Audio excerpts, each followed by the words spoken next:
Halo teman-teman semua, di sini kami dari kelompok A3 akan menyampaikan mengenai gizi seimbang bagi ibu hamil, nifas, dan menyusui. Oke, dalam kesempatan ini kita akan membahas tentang 3 poin.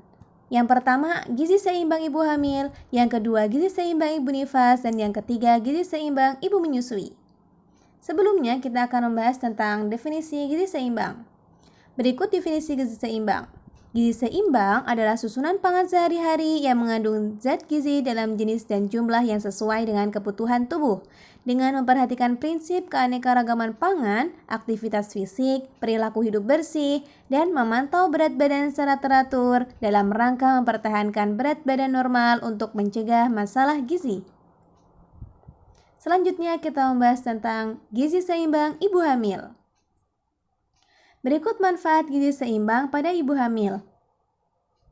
Yang pertama, memenuhi kebutuhan zat gizi ibu dan janin. Yang kedua, mencapai status gizi ibu hamil dalam keadaan normal.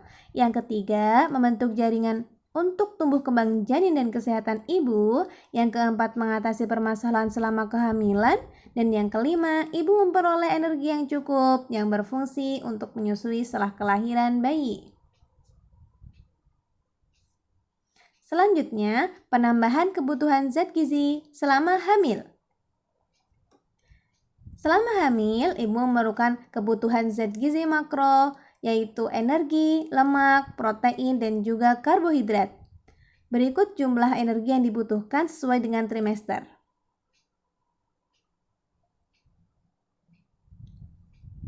Selanjutnya, zat gizi yang diperlukan selama hamil trimester 1 adalah asam folat, vitamin B12, vitamin D, dan juga asam lemak tak jenuh.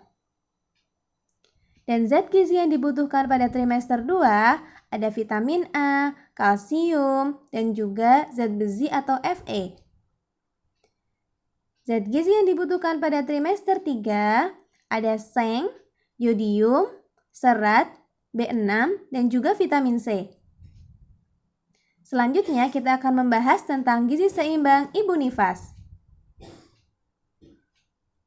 Kebutuhan gizi pada masa nifas dan menyusui meningkat 25%, yaitu untuk produksi ASI dan memenuhi kebutuhan cairan yang meningkat 3 kali dari biasanya.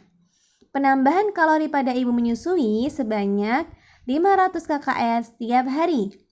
Makanan yang dikonsumsi ibu berguna untuk melakukan aktivitas metabolisme, cadangan tubuh, dan juga proses produksi ASI, serta sebagai ASI itu sendiri yang akan dikonsumsi bayi untuk pertumbuhan dan perkembangannya.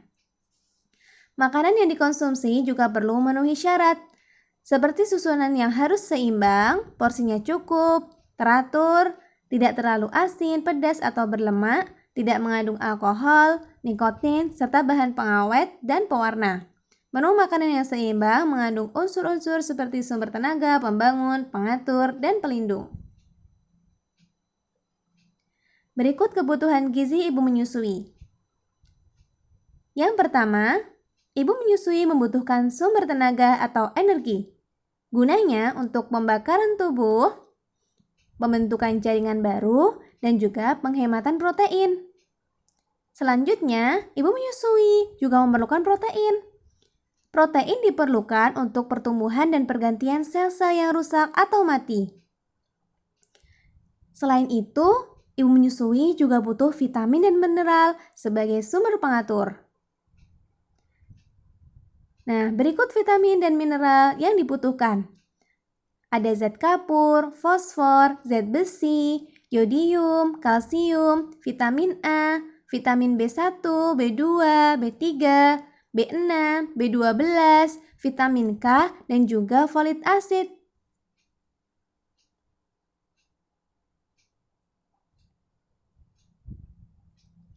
Selanjutnya, gizi seimbang ibu menyusui. Nah, berikut manfaatnya. Untuk melakukan aktivitas, untuk melakukan berbagai proses dalam tubuh, untuk mengembalikan alat-alat kandungan ke keadaan sebelum hamil, sebagai cadangan dalam tubuh, dan juga sangat erat kaitannya dengan produksi ASI yang diperlukan untuk pertumbuhan bayi.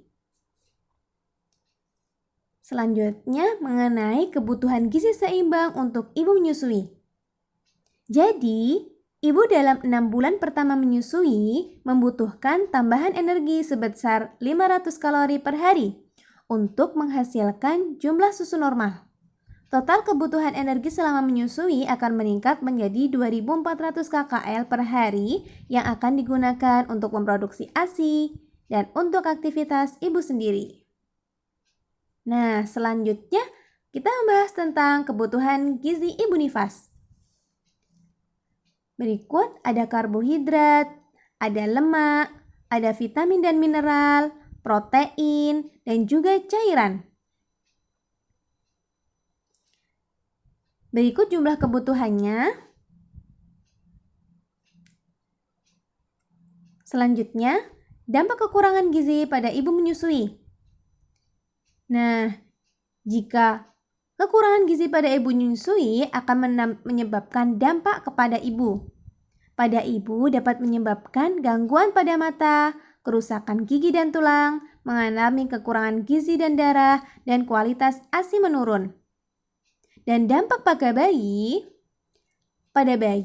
dapat mengganggu proses tumbuh kembang terganggu,